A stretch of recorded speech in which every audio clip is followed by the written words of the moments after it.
Hoy lunes 5 de noviembre en Interfaz, conoce cuál es el panorama de la educación superior en la Ciudad de México. Es el tema de nuestro reportaje del día. Nos visita en el estudio la subdirectora de Servicios Educativos e Integración Social de UPIXA del Instituto Politécnico Nacional, María Násira Mendoza Pinto, para hablarnos de inclusión en la educación superior y convivencia para la familia. Una iniciativa que simula una exploración a Marte por mexicanos incluye guacamole. Entérate de qué proyecto hablamos en la nota que preparamos para ti. También nos acompaña en el estudio Jesús Jiménez Martínez, director ejecutivo de Seña y Verbo, y hablaremos sobre este proyecto. ¿Has escuchado hablar de las escuelas charter? No te pierdas de nuestro reportaje para que las conozcas. Se entregó el premio Carlos Fuentes a la creación literaria en idioma español y el escritor español Luis Goytisolo fue el galardonado este año. Te presentamos a otro creador y su trabajo del proyecto Central de Muros en la Central de Abasto. El cine es una actividad artística que contribuye en muchos aspectos en la sociedad. Conoce más sobre la labor del Instituto Mexicano de Cinematografía, el IMCINE. Y la UNAM crea un proyecto para alentar y apoyar a los jóvenes creadores de arte y cultura. Piso 16. No le cambies porque lo mejor de la información en educación está en la mejor revista televisiva. Esto es Interfaz. Muy buenos días, amigos y amigas de la Agencia Informativa de Educación de México. Soy Ana Cristina Olvera y me da muchísimo gusto darles la bienvenida a Interfaz, el programa en el que profundizamos en la información de temas educativos de México y el mundo, que por supuesto incluye a la ciencia, a la tecnología, al arte, a la cultura. Saludamos con mucho gusto a Griselda Yebra. Ella nos permite comunicarnos con ustedes a través de la lengua de señas mexicana. Y saludo con mucho gusto también a Omar Cepeda. Omar, ¿cómo estás? Buenos días. Ana Cristina Olvera, ¿cómo estás? Es un placer saludarte. Muy buenos días y por supuesto a todos ustedes quienes nos ven a lo largo y ancho del país después de un largo, pero seguramente sustancioso y muy disfrutable puente. Nos volvemos a reencontrar con todos ustedes ya en el mes de noviembre. Hoy es lunes 5 de noviembre de 2018 y muy por la mañana iniciamos con toda la información, con todo el análisis, con muchas entrevistas, como ya lo pudieron ver al inicio de este programa en el resumen que presentamos. Un interesante programa. Acompáñenos, esto es Interfaz.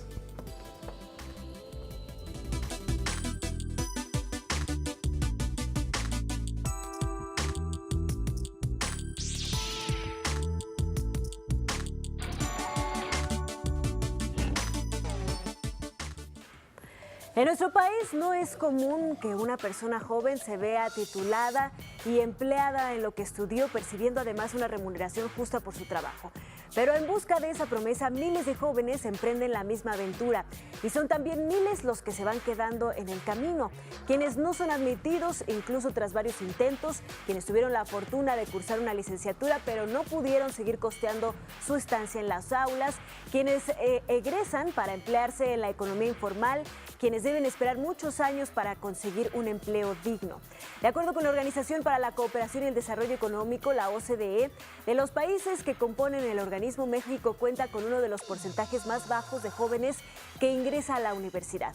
Si bien poco más de 2.93 millones de personas mayores a los 20 años se encuentran inscritos dentro de una institución de educación superior pública o privada, esta cifra representa únicamente el 24% de los jóvenes mayores de edad en todo México. Una proporción baja si se compara con los casos de países como Australia, Islandia o Corea del Sur, en donde más del 60% de sus jóvenes se encuentran inscritos en alguna institución educativa de nivel superior. En México existen una gran cantidad de excelentes universidades, tanto públicas como privadas, repartidas en todo su territorio, sobre todo en aquellas ciudades donde se cuenta con gran cantidad de población y pueden aprovechar a un mayor número de aspirantes. Por ello, algunas de las mejores universidades en México se encuentran en la Ciudad de México, donde se ofrece a su zona metropolitana de más de 9 millones de habitantes un conjunto de sistemas educativos, carreras universitarias, posgrados y centros de investigación de gran calidad para elegir el que más convenga a las necesidades de los interesados. Actualmente, la Ciudad de México se ha vuelto una de las entidades que mayor matrícula proporciona para la educación superior en todo el país, ya que cuenta con 73 instituciones públicas de enseñanza superior y también, por supuesto, instituciones privadas privadas. Para garantizar el derecho a una educación de calidad, además del acceso y la asistencia regular a las escuelas, es necesario que todos los niños y jóvenes se matriculen en las edades idóneas en cada nivel educativo y sigan una trayectoria regular. Es decir, que aprueben de manera satisfactoria cada grado, concluyan cada nivel educativo y transiten entre ellos de una manera ininterrumpida hasta finalizar la educación obligatoria, ya que esto dará paso a que aumente la matrícula en el nivel superior. Así es, Ana Cristina, interesantísima esta reflexión que nos acabas de ofrecer a inicio de semana y seguramente muchos padres y alumnos están en esta misma frecuencia. Y es que la Ciudad de México es la quinta urbe más poblada del mundo. Se estima que en esta ciudad habitamos alrededor de 9 millones de personas. Uno de los principales retos, precisamente, que enfrenta nuestra gran urbe es la oferta educativa de calidad, de manera especial en el nivel superior. Vamos a ver un panorama y cómo se atiende este sector. La población en la Ciudad de México tiende a disminuir en los grupos de personas más jóvenes. El Consejo Nacional de Población la ubica como la entidad más envejecida del país, estimando que para 2030 el 20.4% de su población alcanzará los 60 años y más. Este fenómeno demográfico se ha reflejado en las aulas. Entre 2013 y 2017 se redujo en 5.6% la matrícula escolar en educación primaria. Sin embargo, la tendencia a la baja no se observa en los siguientes niveles, según da cuenta el estudio sobre la situación que guarda la educación y la evaluación educativa en la Ciudad de México, elaborado por el Instituto Nacional para la Evaluación de la Educación. Pero el sistema educativo empieza a recibir una presión en secundaria, ya que comparado con los que terminan primaria, en secundaria van a estar ingresando 5,700 alumnos. De todos esos que entraron, cuando pasan 3 años, vamos a tener que la Ciudad de México va a tener 6,800 alumnos adicionales.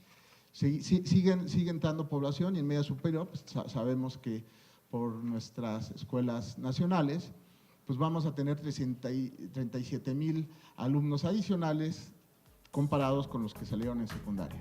A partir de nivel medio superior es más claro el ingreso de la población que no es de Ciudad de México y que se acentúa en educación superior. Entre 2015 y 2017 se contabilizaron más de 100,000 estudiantes extra en relación a los habitantes de la capital en edad de cursar la universidad.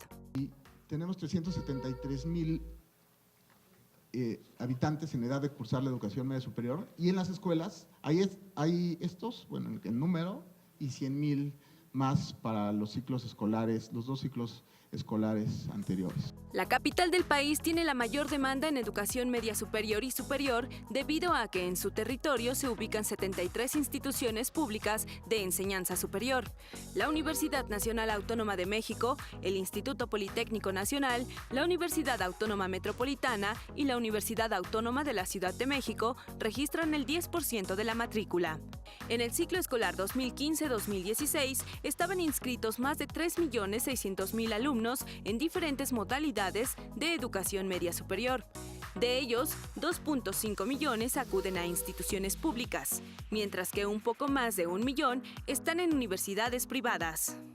La concentración de los servicios públicos federales y las condiciones económicas que ofrece favorecen la movilidad estudiantil de las personas hacia la capital. Otra razón es la cercanía o colindancia del lugar donde residen con la Ciudad de México, o bien que algún miembro de su familia radique o trabaje en ese territorio. En el país, Puebla, Ciudad de México, Estado de México, Veracruz, Jalisco y Guanajuato concentran más del 40% de las instituciones de educación superior, mientras que Baja California Sur, Nayarit, Quintana Roo, Colima y Aguascalientes son los 5 estados con menor número de instituciones de nivel superior. Un trabajo conjunto, Ana Cristina, que deben de hacerse muy bien entre las universidades públicas, privadas y, por supuesto, el ecosistema de las industrias para ofrecer calidad a los jóvenes. Así es. Vamos a hacer una breve pausa y regresamos con más en Interfaz.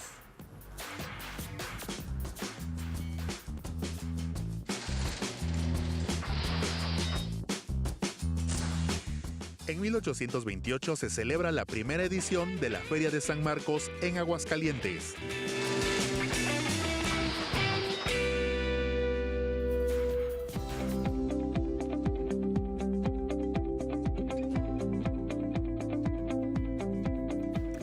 Y los maestros de educación media superior tecnológica de todo el país se reunieron para intercambiar experiencias de éxito, esto para mejorar los programas de educación de este nivel. Veamos lo que sucedió. Reunir a la comunidad de la Unidad de Educación Media Superior Tecnológica Industrial y de Servicios era algo inédito. Sin embargo, era necesario para que pudieran convivir en un espacio de interacción académica que permitiera dar a conocer ideas innovadoras que se han desarrollado dentro del plantel y del aula, a fin de contribuir a la mejora del espacio educativo y la coordinación de los sectores involucrados. Tenemos la firme convicción de que la educación tecnológica tiene una columna vertebral que empieza en las secundarias técnicas, sigue en los bachilleratos tecnológicos, sigue posteriormente en las opciones tecnológicas universitarias, tanto los tecnológicos como las universidades, y se acompaña por el desarrollo industrial, empresarial, tecnológico de este país. Con base en esto, se realizó el primer Congreso Nacional WEMSTIS, donde los profesores de educación media superior de dicha comunidad de todo el país se reunieron en la Ciudad de México, abordaron los desafíos y las oportunidades en esta materia. En ese sentido, el Instituto Politécnico Nacional demostró estar a la vanguardia del siglo XXI. En el Instituto Politécnico Nacional avanzamos también con pasos firmes en el propósito de actualizarnos para formar egresados con el perfil profesional que están demandando los avances tecnológicos y principalmente la denominada Cuarta Revolución Industrial o Industria 4.0. Por lo tanto, en nuestra casa de estudios ya estamos impulsando un nuevo modelo académico orientado precisamente hacia la educación 4.0. Se busca brindar a los jóvenes estudiantes nuevas guías y aprendizajes para desarrollar buenos ciudadanos mexicanos y que sepan enfrentar los retos del futuro. Necesitamos una nueva misión, no solo para la DGETI, WEMSTIS, los Agromar, sino para quienes educamos a los niños, las niñas, los adolescentes y los jóvenes. Necesitamos una nueva gobernanza centrada en nuestro propósito común. Compañeros y compañeras, educadores, tenemos que darnos cuenta, hacernos cargo de que estas generaciones que están con nosotros y que tienen 15, 16 y 17 años fundamentalmente, son las más grandes que va a tener este país históricamente. Para los maestros de todo el país del sistema WEMSTIS, fue un encuentro para compartir experiencias y poder aplicar modelos de éxitos en sus respectivas instituciones educativas. Para nosotros es muy importante sobre todo el intercambio de experiencias para ver cómo podemos mejorar nuestra calidad en el servicio educativo que estamos ofreciendo en el plantel, ver qué están haciendo otros planteles para que nosotros podamos retomar esas acciones y también lograr casos de éxito como los manejan nuestros planteles hermanos. A través de conferencias magistrales, ponencias y talleres, la comunidad tecnológica WEMSTIS generó proyectos académicos a corto y mediano plazo, con base en una visión compartida que les permita fortalecer su identidad. En ocasiones no actuamos como un sistema porque la comunicación está un poquito aislada, entonces es importante que tengamos este tipo de espacios para poder comunicarnos justamente. Creo que van a salir buenas cosas para los estudiantes.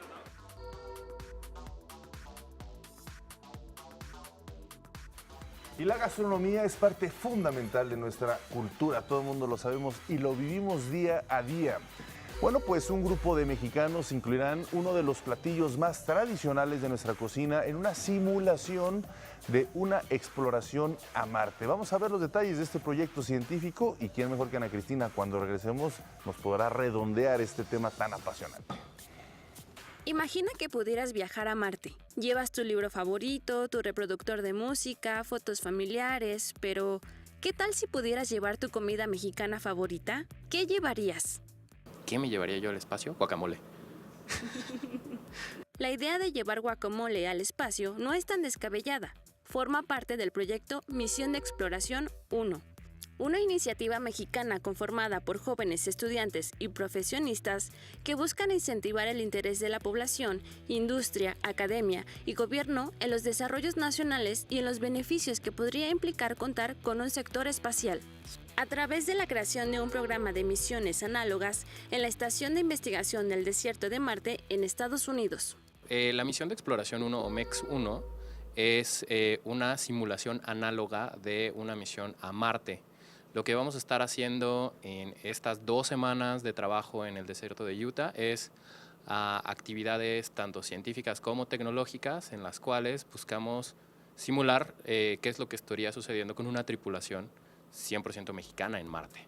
MEX-1 es un equipo que está conformado por Tania Robles, estudiante de Ingeniería Mecánica en la UNAM, Juan Carlos Mariscal, fundador y mentor del equipo de robótica UNAM Space, Genaro Grajeda, quien ha trabajado en proyectos espaciales para el gobierno, César Augusto Serrano, ingeniero mecatrónico y mecánico, quien ha participado en competencias de la NASA, Walter Aptías Calles, ingeniero en comunicaciones y electrónica del Instituto Politécnico Nacional, y Federico Martínez, ingeniero mecatrónico de la Universidad del Valle de México. Somos muchas personas. Somos 6 tripulantes, pero detrás de nosotros hay un grupo de 15 personas más que nos están ayudando en temas de salud, psicología y manejo de misión, que es el scheduling, que es todo el tema de cómo vamos a calendarizar las actividades y cómo van a estar viendo que estemos todos funcionando adecuadamente. Los chicos viajarán a Estados Unidos del 15 al 30 de diciembre para simular su viaje a Marte.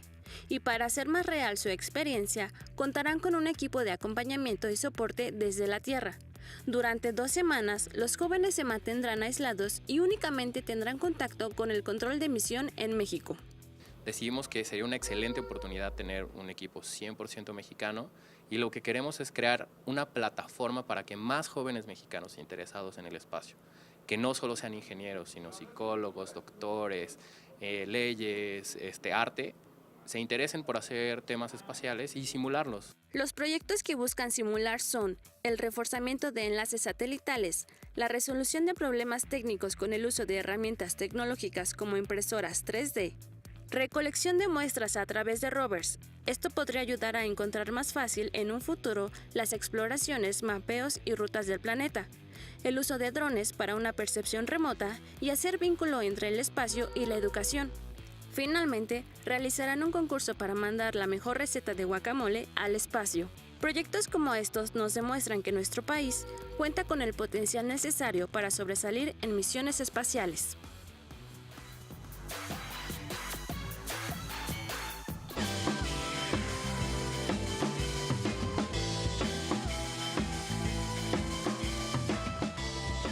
Gracias por seguir con nosotros en Interfaz. Y bueno, hoy nos acompaña en el estudio Jesús Jiménez Martínez. Él es director ejecutivo de la compañía Seña y Verbo y viene a platicarnos sobre este interesante proyecto que nos estaba contando en el corte. Surgió desde 1992, Jesús. Y bueno, de lo que se trata es de arte inclusivo, ¿no? Llamémoslo de esta forma. Bienvenido, muchas gracias. Muchas gracias. Jesús, un placer, muy buenos días. Gracias por iniciar esta semana con todos nosotros y por supuesto la gente que nos ve para Interfaz.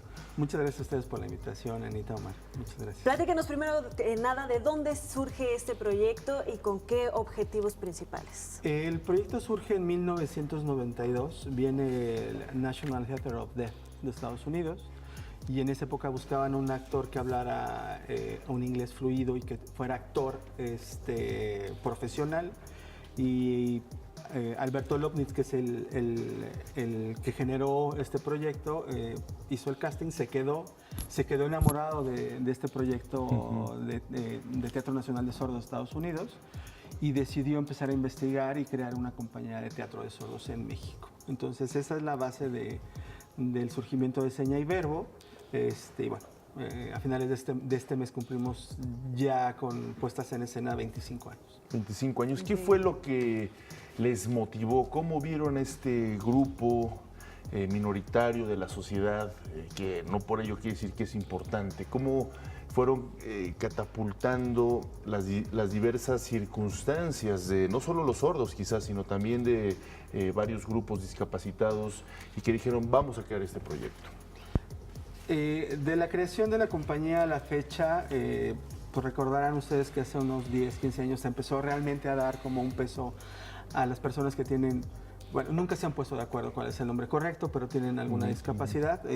Si tú hablas con ellos, el ciego te va a decir, a mí no me digas discapacitado, yo soy ciego. Exacto. O soy sordo, exacto, ¿no? Entonces ellos empezaron, bueno, no había este precedente, y Seña y Verbo, bueno, en este caso Alberto Lobnitz empezó realmente a ver como toda la, ¿cómo decirlo? Todo el poder escénico que tenían los sordos, porque finalmente al no tener la voz, ellos empiezan a desarrollar la gesticulación y todo el movimiento corporal de otra manera, ¿no?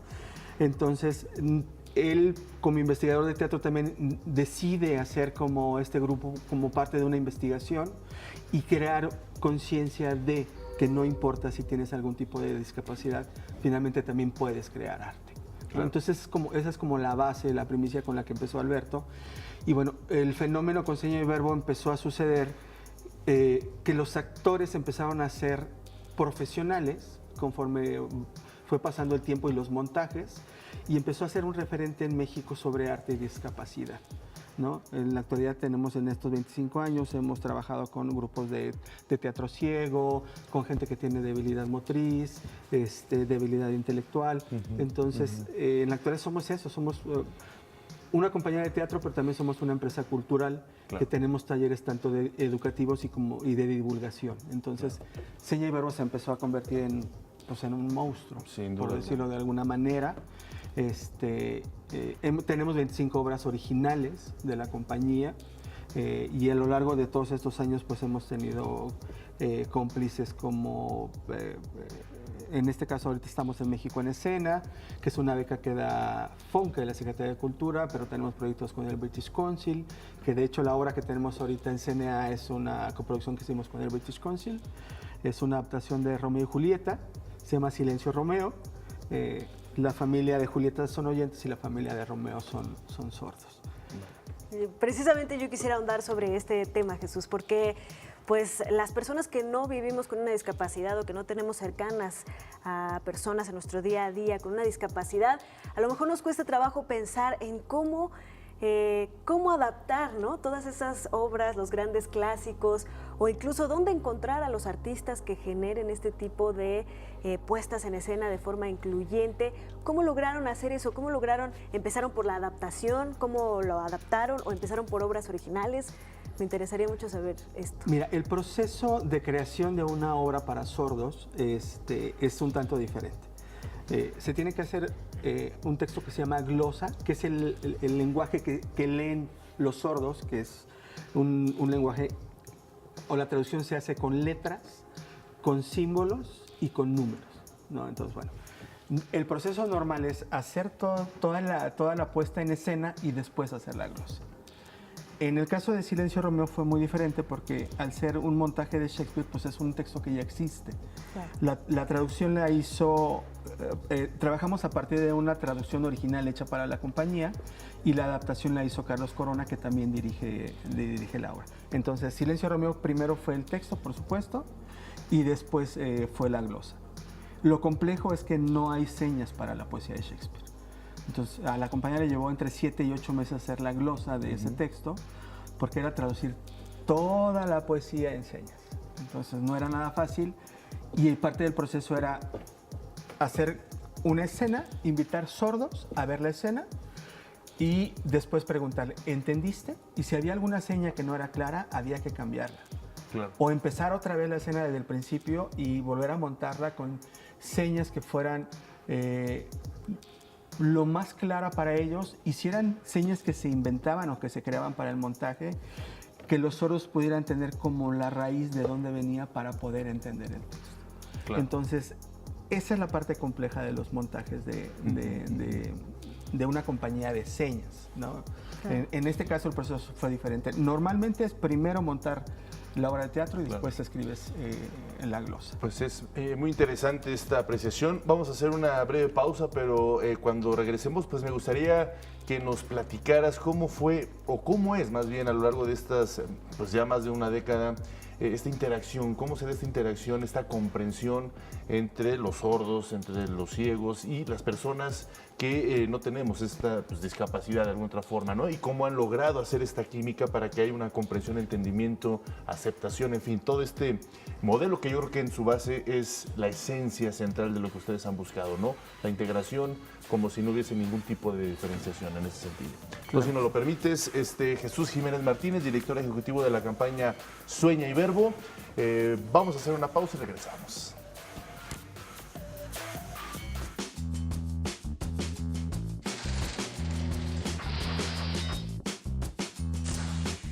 En 1821 nace en Tenango del Valle, hoy Estado de México, León Guzmán, abogado y político, miembro de la comisión redactora de la Constitución de 1857.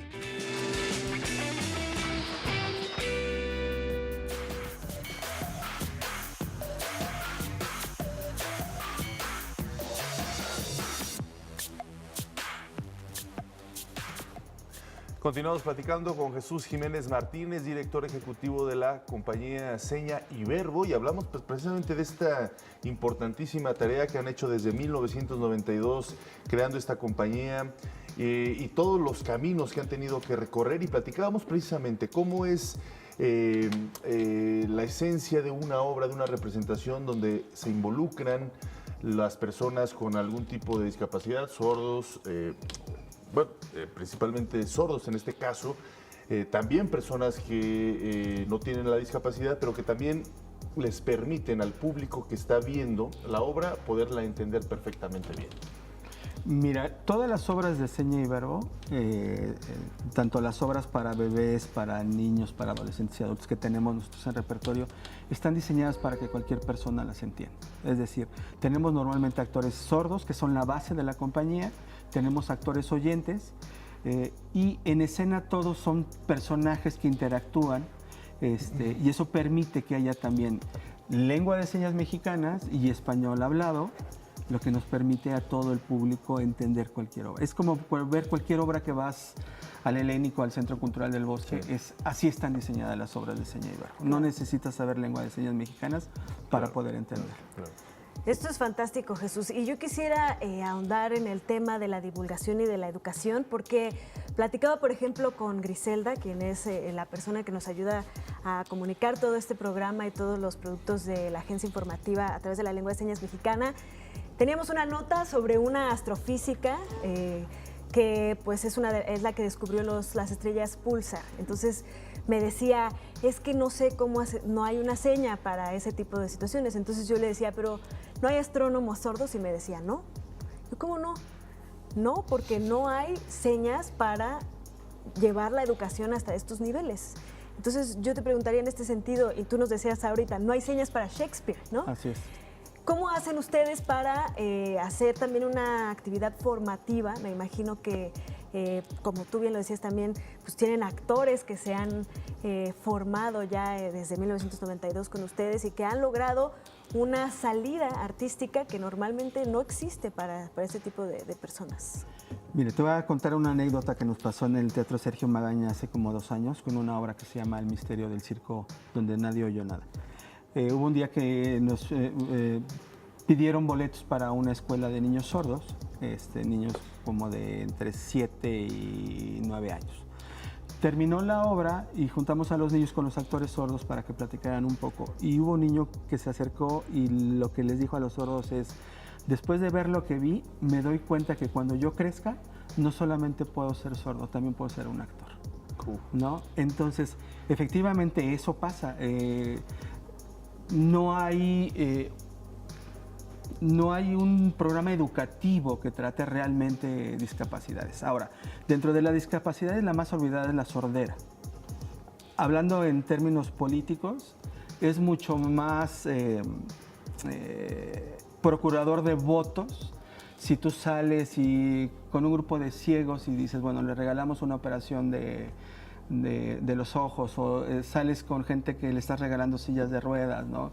Pero a un sordo no tiene nada, o sea, tú ves, puede ser yo y no sabes que soy sordo, ¿no? Entonces siempre son como los más relegados, siempre los sordos. Entonces, al suceder esto, bueno, pues también la educación está como en uno de los últimos lugares, si no es que en el último.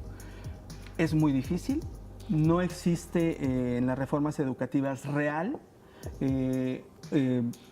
un programa diseñado para los sordos.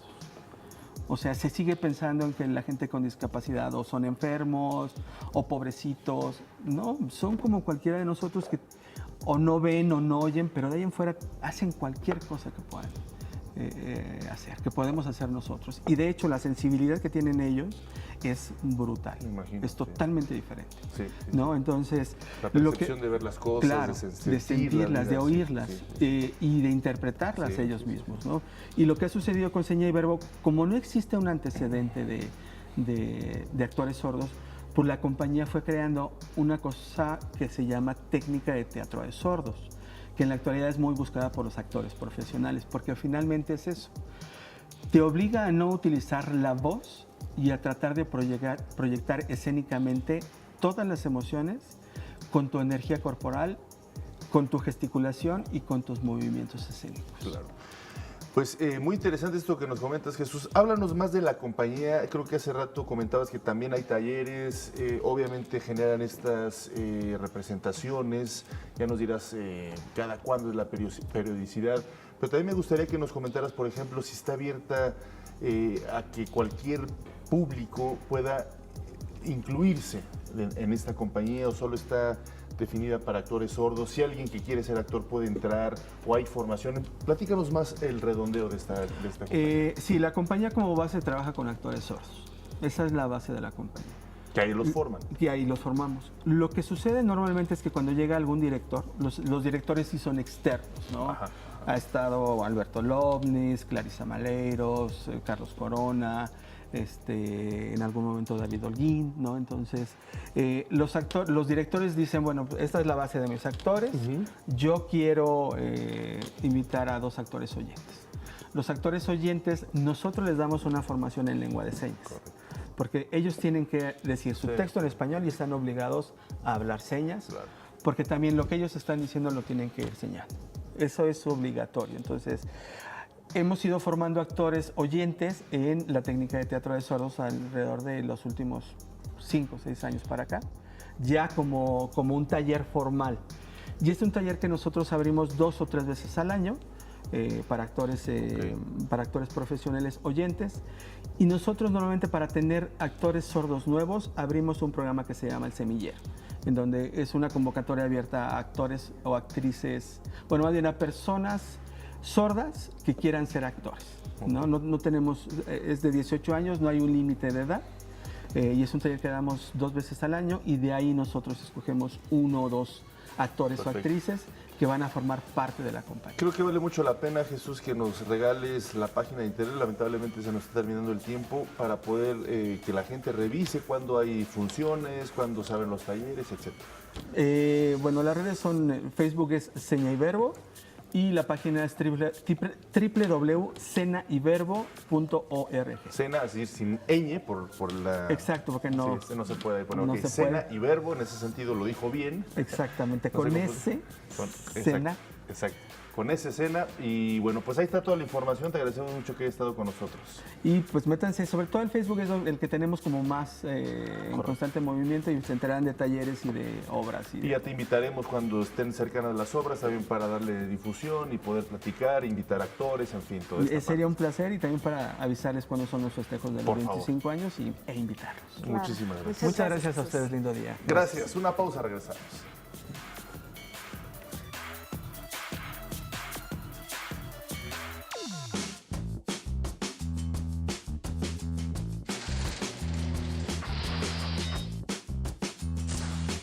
Día Mundial de la Concientización sobre los Tsunamis.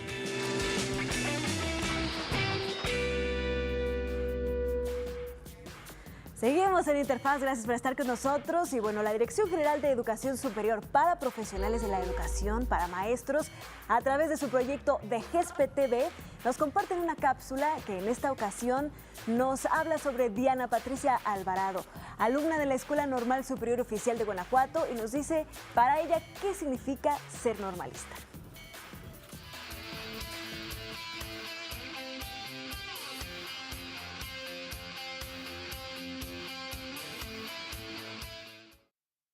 Para ti, ¿qué es ser normalista? Ser normalista, bueno, para mí representa muchas cosas. Primero que nada, creo que es el respeto por nuestro país. Segundo, el cariño que siento por enseñar, por transmitir mis conocimientos a los demás. ¿Qué es lo que más te ha gustado de estudiar en esta escuela normal? Me gusta mucho la convivencia que hay en el grupo en el que yo estoy. Todos nos apoyamos mucho, incluyendo, bueno, también la comunidad normalista. A mí me parece que es de esas que no te dejan sola. Si tú necesitas aprender un poco más o un poco de apoyo en cualquier aspecto, tú nunca te vas a sentir solo. ¿Qué le dirías a alguien que desea estudiar en una escuela normal? Creo que la base de todo es el enseñar a los otros, y muchas de las ocasiones tenemos profesores o hemos tenido profesores que no son normalistas y únicamente son profesionales de su asignatura, vaya. Pero entonces nos encontramos con la dificultad de que ellos no saben transmitirnos sus conocimientos. Entonces está esa parte de que no la entiendo, no sabe explicar, etcétera, etcétera. Y aquí adquirimos mucho de las herramientas pedagógicas para poder enseñar a otros.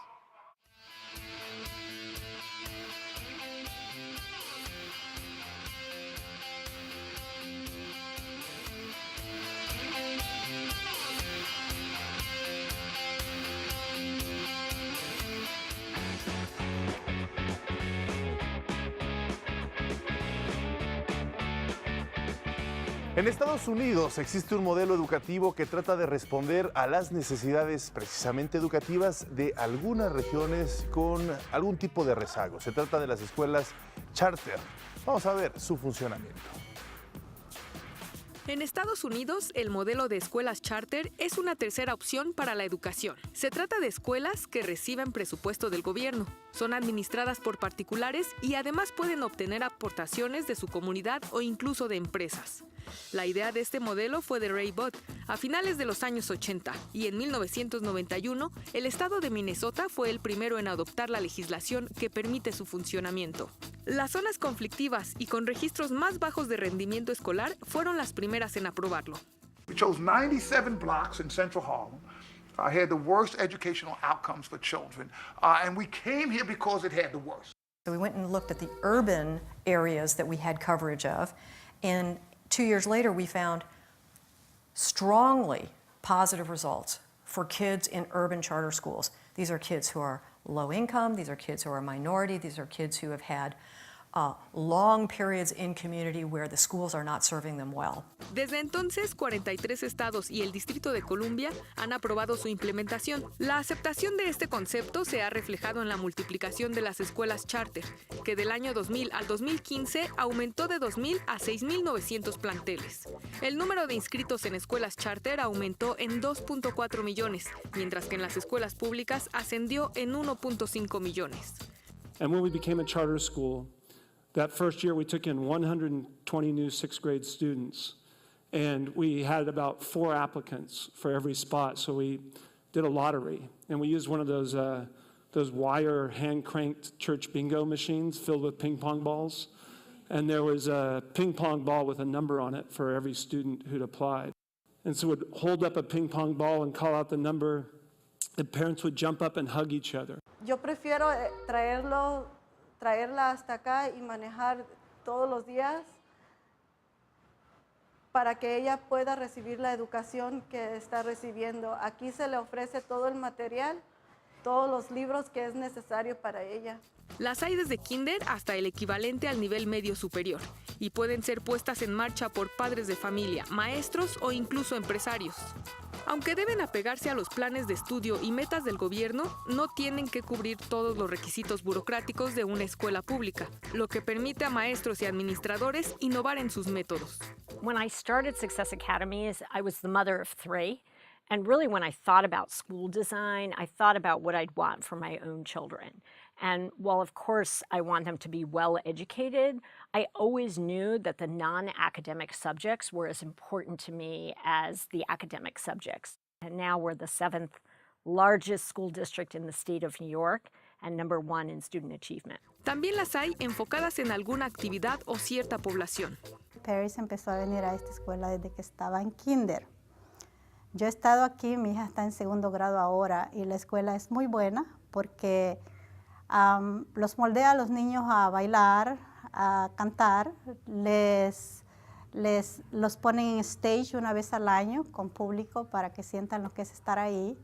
He came home after the first week and he said, "Mom, there's this little boy and he has trouble reading, and then there's this little girl and she has trouble reading too, and they're just like me."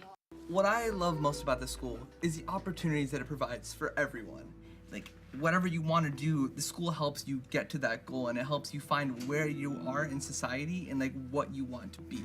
Y aunque hay quienes critican este sistema por lo poco controlados que están sus recursos financieros, la mayoría de las escuelas charter han respondido bien a las comunidades que las han adoptado. Pues ahí está esta interesantísima opción y alternativa. Siempre los modelos, pues en todo el mundo nos generan esta posibilidad de ir creando también pues alternativas, pero también siempre con cuidado porque las culturas, las historias, las sociedades siempre pueden llegar a ser distintas en la adaptación o adecuación de alguna perspectiva en lo que es nuestro país. Pero bueno, pues interesante este reportaje que les acabamos de presentar, Ana Cris. Y bueno, vamos a hacer una breve pausa y regresamos con más temas muy interesantes. Vamos a presentar una entrevista que hiciste con uno de los divulgadores pues, más importantes dentro de la ciencia, Ana Cristina. Pero bueno, la veremos regresando del corte con Tolaya, uno de los principales divulgadores. Muy interesante la entrevista. Vamos y regresamos.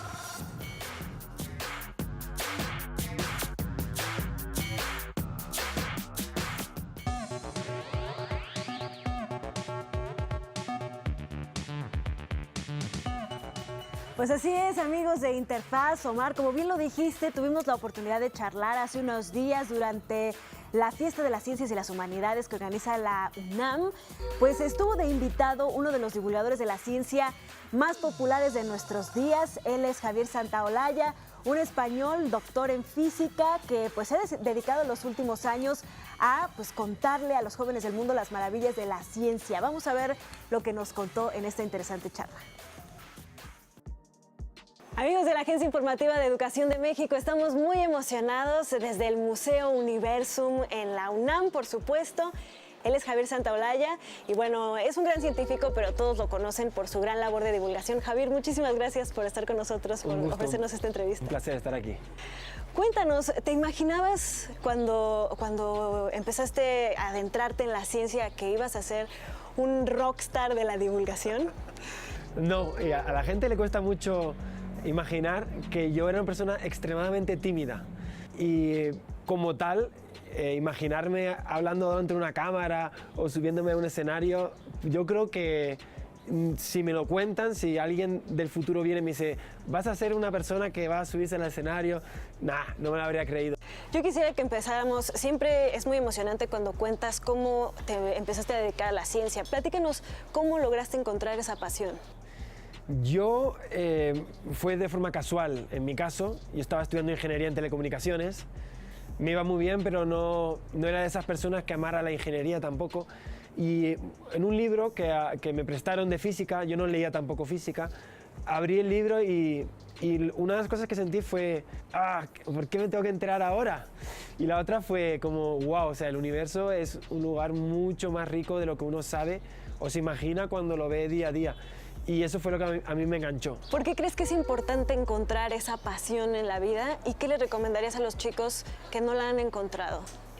Es importante porque al final pasamos 1/3 de nuestra vida trabajando y qué mejor que trabajar en algo que nos haga feliz, que nos realice, que nos complemente como persona. Y por eso es importante hacer cosas nuevas, hacer cosas diferentes, porque uno puede encontrar su pasión en los momentos más inesperados. ¿Cómo fue tu paso por la ciencia y cómo fue el momento en que decidiste o empezaste a tener esa inquietud por divulgarla, por hacerla accesible a personas que no eran tu círculo cerrado de amigos científicos? Pues yo cuando estaba en el CERN, en Ginebra, en Suiza, trabajé en el laboratorio de física de partículas y cuando estaba allí, que fue para mí la experiencia más intensa que he tenido en investigación, fue espectacular, pues estando allí yo me alisté como un guía oficial y al contarles yo lo que era la física de partículas, hablarles sobre el universo, yo veía en sus caras lo mismo que yo había sentido cuando abrí ese libro y sentí de verdad que a través de la comunicación puedes cambiar la vida de las personas. ¿Cómo fue la primera vez que decidiste tomar una cámara y decir voy a hacer un video para YouTube? Precisamente al revés de lo que hace el resto del mundo. A mí me llamó una productora, yo estaba haciendo comedia en teatros, científica, y una productora se fijó en mi trabajo y me ofreció hacer un canal conjunto. Entonces yo el primer día de YouTube tenía mis 2 cámaras, mis focos, la pantalla detrás y un equipo de guionistas, de editores. Y luego de un año y medio de YouTube profesional me entró la curiosidad de grabarme en casa.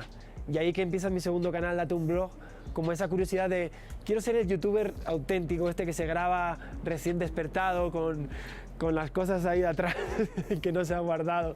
¿Cómo has visto que ha sido o qué es la importancia de tener buena divulgación de la ciencia para que más jóvenes se interesen y tengan las nociones de lo que está sucediendo en ese ámbito? Pues yo lo veo en los mensajes que recibo todos los días. Prácticamente cualquier día del año recibo algún mensaje de alguien que me dice que lo que le he contado, lo que le ha contado un compañero mío, porque somos bastantes haciendo estas cosas, le ha transformado la vida. ¿Qué es lo más impresionante que te han dicho, que te ha motivado a seguir con esta labor tan importante que haces de divulgar la ciencia? De hecho, hace justo un año yo tuve una crisis muy grande. Es un proyecto complicado porque la financiación es compleja y es muy difícil tener un proyecto que sea económicamente viable.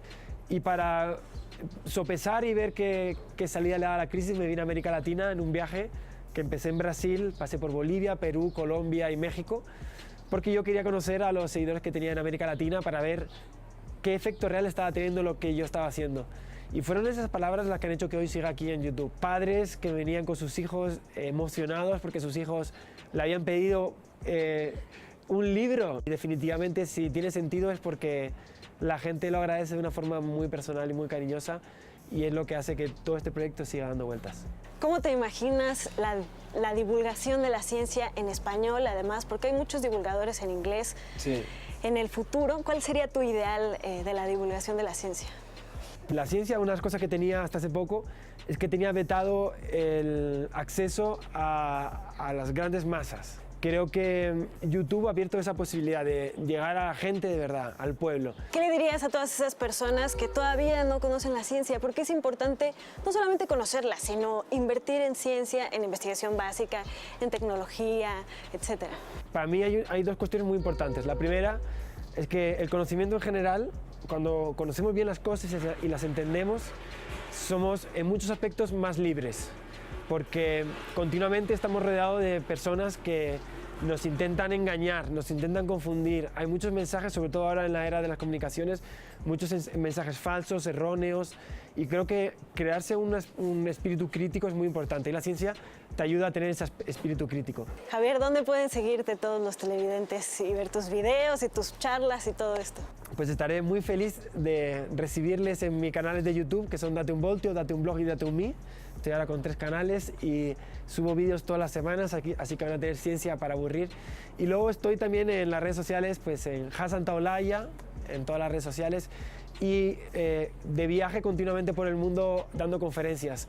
Pues Javier, muchísimas gracias por esta entrevista, te felicitamos y deseamos que sigas haciendo esta importantísima labor de llevar la ciencia a todos los hispanohablantes de este planeta. Muchas gracias, Ana. Gracias. Regresamos al estudio.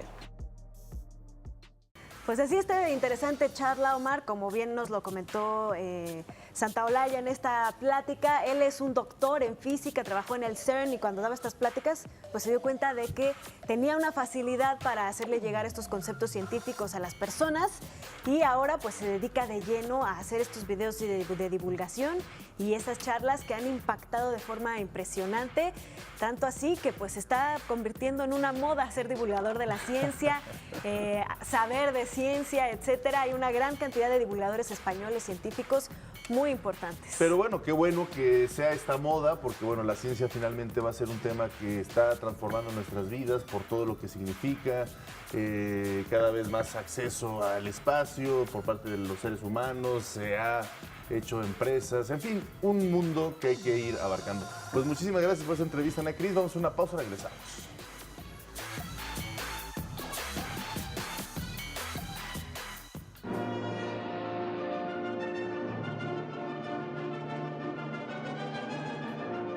Juan Goytisolo, catalán, escritor español, fue galardonado con el Premio Internacional Carlos Fuentes. En esta ocasión, la designación fue muy significativa debido a la gran amistad que hay con el escritor español, por supuesto autor de La silla del águila, y bueno, que tuvieron durante décadas, perdón usted, que tuvo Carlos Fuentes, precisamente el programa Carlos Fuentes, con la gran amistad que tuvo con este escritor español.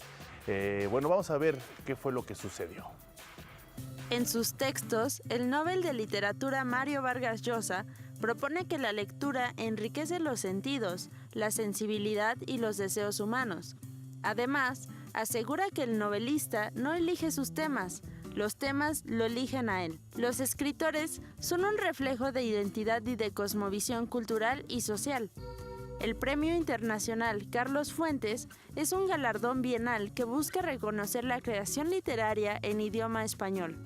En la medida que la lengua española tiene carácter universal y que, como dijo Nicolás de Cusa sobre el universo, su centro está en todas partes y su circunferencia en ninguno, el 92% de los hablantes de español se encuentran en el continente americano, era necesario que nuestro país creara este premio de rango internacional. Fundado en 2012 por el entonces Consejo Nacional para la Cultura y las Artes y la Universidad Nacional Autónoma de México, rinde homenaje al escritor Carlos Fuentes reconociendo el trabajo de quienes, a través de sus letras, enriquecen la literatura universal. Los escritores que son distinguidos con este galardón encarnan el espíritu creativo y audaz que ha sido la esencia de la voz literaria de Hispanoamérica. Es un reconocimiento a la cultura como la imaginaba Fuentes, como una acumulación de energía, de creatividad y de talento, donde radican nuestra fuerza e identidad. Este año, en el Salón Adolfo López Mateos de la Residencia Oficial de Los Pinos, el escritor, narrador y miembro de la Real Academia Española, Luis Goytisolo, fue galardonado por contribuir con su obra a la identidad hispana. Carlos Fuentes también fue un hombre libre, universal y de su tiempo, que se distinguió por plasmar comportamientos y aspiraciones individuales para poder imaginar nuevos ánimos y sueños de libertad. El premio que lleva su nombre y que hoy entregamos tiene pues una feliz coincidencia al entregarse a Luis Goytisolo, en quien recaen muchos de los atributos de Carlos Fuentes. Goytisolo y Carlos Fuentes entablaron una amistad en los años 70, que se fortaleció cuando el autor de Aura organizó en México una campaña internacional para exigir la libertad del escritor español, quien fue preso en una cárcel de Madrid por el franquismo. Esta experiencia permitió que el también Premio Nacional de Letras buscara en sus textos nuevos territorios literarios en los que se cruzaran creatividad, historia y reflexión. Obras como Las Afueras, Antagonía y Estatua con Palomas son un reflejo claro del estilo propio del autor y el papel que juega la narración en sus textos. Mientras que para todo verdadero novelista, lo que cuenta no es el cuento, sino la capacidad del texto de implicar al lector en su contenido. Es decir, que el lector se sienta personalmente afectado por el relato, que lo leído le ayude a entender mejor el mundo y al entender mejor el mundo acabe entendiéndose mejor a sí mismo. Su obra es un universo en sí misma que ya trasciende fronteras, culturas y generaciones. Don Luis Goytisolo, usted afirmó alguna vez, y cito, toda obra con entidad propia no solo sobrevive a su autor, sino que lo que de él queda es lo que ofrece su obra. Los mexicanos deseamos que sean muchas más las páginas que usted siga ofreciéndonos y muchas más las vidas que ilumine con ellas. El Premio Internacional Carlos Fuentes ha sido ganado por Mario Vargas Llosa en 2012, el narrador nicaragüense Sergio Ramírez en 2014 y el poeta mexicano Eduardo Lizalde en 2016. Los vestigios antropológicos son elementos fundamentales para comprender nuestra historia. Por eso el Museo de Antropología lleva a cabo un proyecto para salvaguardar el gran acervo de máscaras que posee. El Museo Nacional de Antropología, MNA, comenzó un proyecto hace 3 años de 1,300 máscaras de distintos grupos etnolingüísticos de México que tiene bajo su resguardo. El objetivo de este proyecto es generar una base de datos que esté disponible en la página del MNA, además de convertirse en una herramienta de investigación para las áreas de etnografía, restauración y digitalización del museo. Algunas de las máscaras custodiadas en el museo datan de mediados del siglo XIX y entre las más antiguas se hallan algunos ejemplares purépechas y náhuatl. Sergio Torres Quintero, conocedor del acervo etnográfico, es quien está a cargo de la organización de la colección de máscaras y menciona que estas piezas pueden convertirse en testimonios únicos, como procedente del antiguo Museo Nacional que pertenece a grupos ya extintos. Hasta ahora, poco más de 1 millar de máscaras y algunos tocados han sido limpiados, restaurados y fotografiados a través del proyecto de digitalización del museo. Pues muy importante esta labor que se hace de restauración y pues de conservación de todos los objetos que dan fundamento a nuestra historia y nos hacen conocer lo que ha sucedido a lo largo de las diferentes épocas de México. Así es, fundamental seguir dándole cabida a este tipo de circunstancias, hechos y realidades que vienen confeccionando, pues eso, la manera más importante y necesaria para seguir conociendo nuestra historia, sobre todo para las nuevas generaciones. Vamos a una breve pausa, regresamos, esto es Interfaz.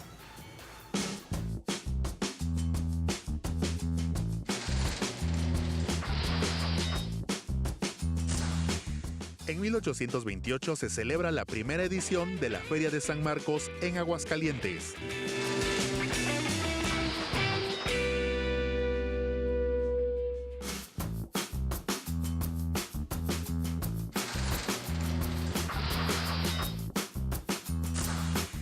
En 1821 nace en Tenango del Valle, hoy Estado de México, León Guzmán, abogado y político, miembro de la comisión redactora de la Constitución de 1857.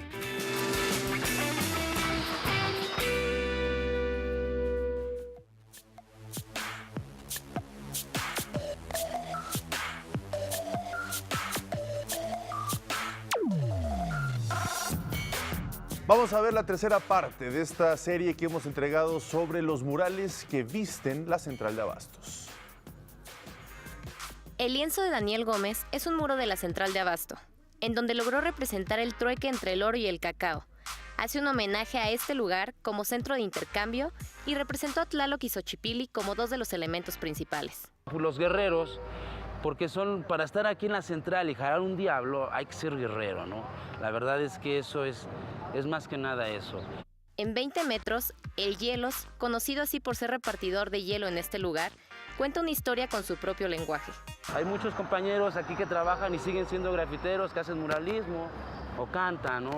Tocan en una banda, aquí toda la banda, fotógrafos. De hecho, apenas hace 2 días vino uno de prensa con un chavo, hijo de un carretero que vino a hacer ahora sí como su tesis o no sé si ya su práctica aquí de fotografía, por lo mismo. Este es el muralismo para la banda, como lo dice Daniel Gómez, y se pone como ejemplo para los jóvenes que aunque estudian otra carrera, les apasiona el arte. Voy a poner ejemplo en mí, lo que yo viví, ¿no? A mí me gustaba el grafiti, me gusta el arte, y gracias a este mural me están dando clases en el IMBA, ¿no? Entonces, el querer es poder. Si tú te aplicas y te aferras a lo que te gusta, yo creo que puedes hacer todo. Yo soy padre de familia, tengo que trabajar, mi esposa estudia, hay que pagar colegiatura, hay que pagar tus estudios y todo, tiene que salir de aquí, pero aferrándote. El orgulloso oaxaqueño logró obtener apoyo para estudiar artes plásticas en el IMBA. Estamos checando todo lo que es historia del arte, te puedo decir teorías, ¿no? Entonces ahorita estamos hablando pues pura historia, la verdad es que estoy viviendo, tengo que ir a museos, ahorita ayer, el domingo me fui al del Museo del Arte, ¿no? Popular. Entonces estando para allá y para acá, la verdad es que sí está muy bueno. Los maestros, los mejores, Rosas Landa, Jaime Romero, son los mejores. Entonces, digo, y gracias, te vuelvo a repetir, a Central de Muros, a Central de Abastos, que dieron la oportunidad y la pauta. Como parte de los objetivos como estudiante de arte, Daniel Gómez transmite su conocimiento a los niños de su barrio, para que en el futuro puedan construir un muro lleno de magia como los que él es capaz de hacer y no caigan en el vandalismo. El día de mañana, pues oye, consigamos un muro, ¿no? Y muros aquí en la Central hay muchos, entonces si das tu enseñanza apropiada, pues vas a tener más ventaja, ¿no? Y el arte va a dejar de ser el vandalismo que tenemos muchos, ¿no?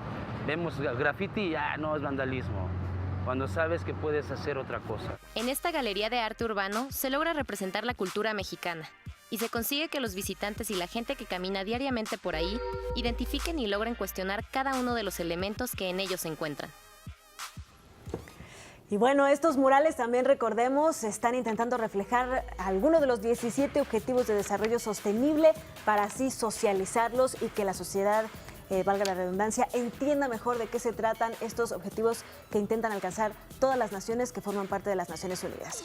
Y la Universidad Nacional Autónoma de México creó un programa para impulsar proyectos culturales universitarios que impulsen un acercamiento con la sociedad a partir de la creatividad y el pensamiento crítico. Veamos de qué se trata.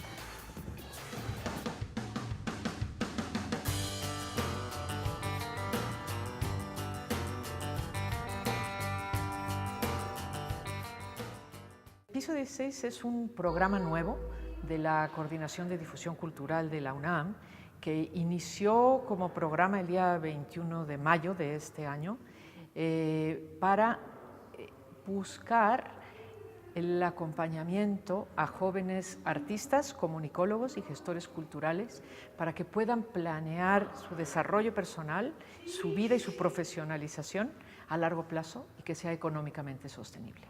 Este proyecto lo inició el doctor Jorge Volpi con el apoyo del rector Enrique Graue. Julieta Jiménez, quien lo encabeza, comenta que es innovador porque en la UNAM existe una incubadora para proyectos, pero enfocada en temas científicos y sociales, y Piso 16 es totalmente cultural y artístico. El equipo de esta iniciativa empezó a trabajar en la conceptualización del proyecto en marzo de 2017 y eligieron el Piso 16 en la Torre UNAM Tlatelolco.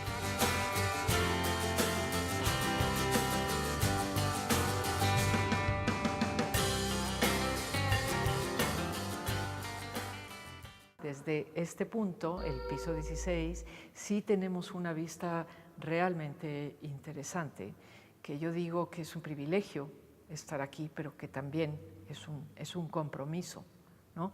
Decidimos dejar el espacio muy abierto y hay un espacio que es una sala de juntas, una oficina y un espacio tecnológico donde tenemos computadoras,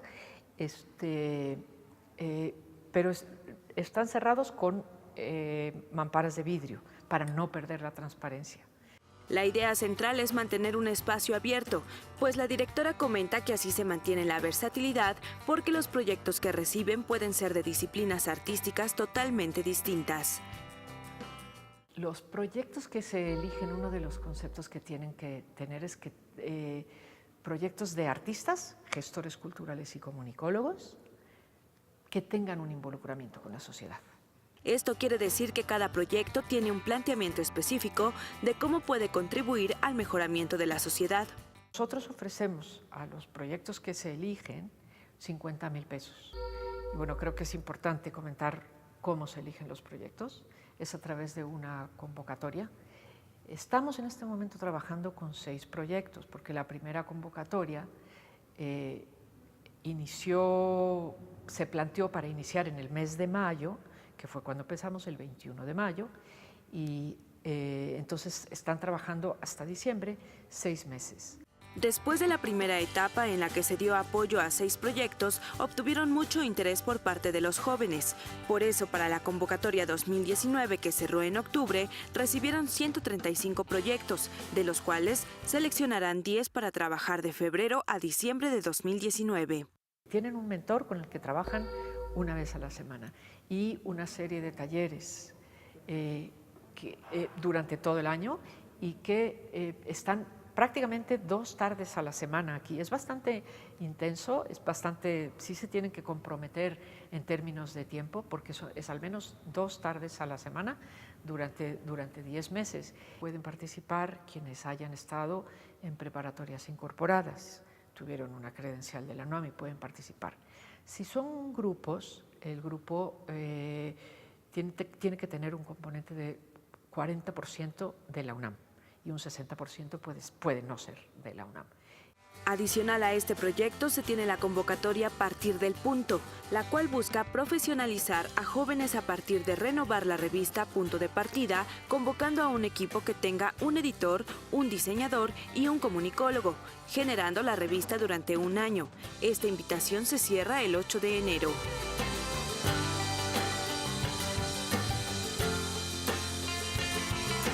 Muy interesante este proyecto que la UNAM una vez más pone sobre la mesa para reformular las formas en que se hace arte en esa máxima casa de estudios. Así es, piso 16. Bueno, pues vamos a hacer una pausa, regresamos.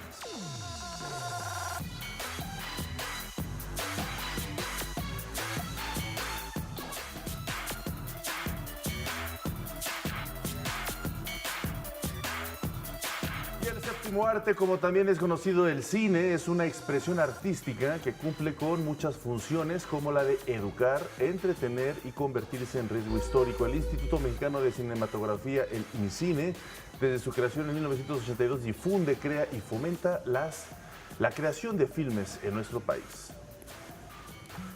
La industria cinematográfica es una actividad cultural que refleja valores, costumbres e identidad de una nación. Entre los años 30 y 50, el cine mexicano vivió uno de sus mejores momentos, la época de oro. Personajes como María Félix, Pedro Infante o Jorge Negrete se hicieron inmortales.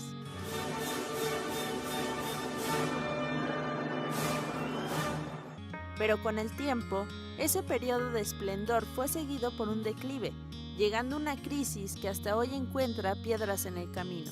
Sin embargo, tras esa lucha persisten personajes, políticas públicas e instituciones que buscan consolidar y ayudar a crecer nuevamente la producción cinematográfica nacional, con el fin de garantizar la continuidad y superación artística y cultural. El Instituto Mexicano de Cinematografía, fundado en marzo de 1983, busca generar una buena imagen y proyección del cine mexicano a nivel nacional e internacional, además de establecer una política en el sector audiovisual. Entre sus objetivos, resalta su papel en el ámbito académico, convirtiéndose en uno de los más importantes proveedores del conocimiento cinematográfico a diversos públicos a través de festivales, muestras, ciclos y foros en todas las regiones del país. No solamente presentan las películas mexicanas, sino que llevan al talento, a los directores, a los actores, y no solamente para que la gente conozca quiénes están trabajando haciendo esas películas, quiénes son los creadores de ese cine, sino también porque a través de esa presencia estos directores de cine, camarógrafos, guionistas, pueden dar talleres y todos los jóvenes que están, jóvenes y no jóvenes, hay algunos que han llegado a los talleres que son personas adultas mayores que también quieren aprender el lenguaje audiovisual. La cultura será uno de los elementos fundamentales como la generación de empleo y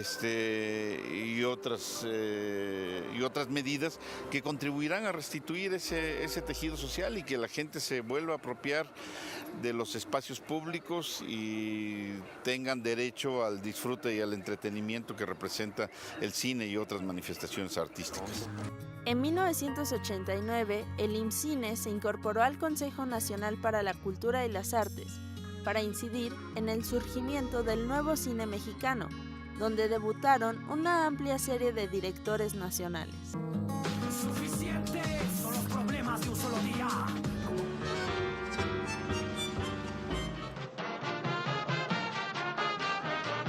Creo que tenemos un país que tiene una diversidad maravillosa de voces, donde hay muchísimo talento, hay muchas historias que contar. En los últimos años el cine mexicano se ha ganado un lugar que ya nadie le va a quitar. Cuenta con una serie de programas de apoyo para un mejor desarrollo y producción. Entre ellos están el Fondo de Inversión y Estímulos al Cine, concursos nacionales a proyectos de cortometraje, largometraje y postproducción, y apoyos a proyectos de animación, documental y ficción. Los proyectos de Eficine, Foprocine, Fidecine y Filmin Latino han contribuido a que la producción de películas mexicanas crezca un 20% en los últimos años. Por supuesto, las funciones principales del instituto tienen que ver con el apoyo a la producción cinematográfica, que ha resultado muy exitoso en el sentido de que la cantidad de películas que se producen cada año ha ido incrementándose. Ya en los últimos 2 años son cantidades mayores de 160 películas por año las que se han producido.